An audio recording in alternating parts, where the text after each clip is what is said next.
Hello and welcome back. In this episode, we're going to talk about smart placement. This was a new feature in Sparx 17.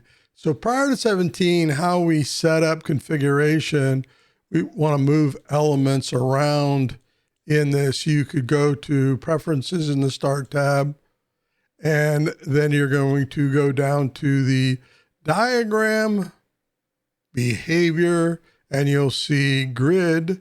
So you can set a grid, you can change the size of the grid, you can show the grid as dots in the diagram, you can do things like snap lines, and then set those variables as well. I don't use this feature. It gets a little bit annoying. I'm going to close this.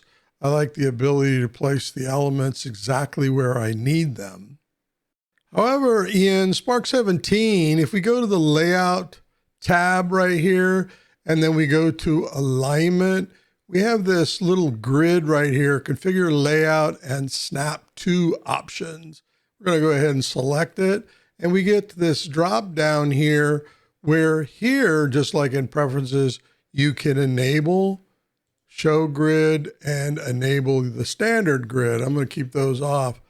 New feature is Smart Placement, and I'm going to turn this one on. I'm going to leave all the defaults that are checked here. I'm just going to turn it on. Now watch what happens when I move this around. I get this smart placement alignment. So this is showing me alignment to the left and right of elements, top to bottom of elements, as more importantly, the centering of elements. This is important. You can see when you want to align elements for any connectors that you're drawing between them. So this was an extremely powerful add and quality of life that makes it much easier to format and lay out your elements.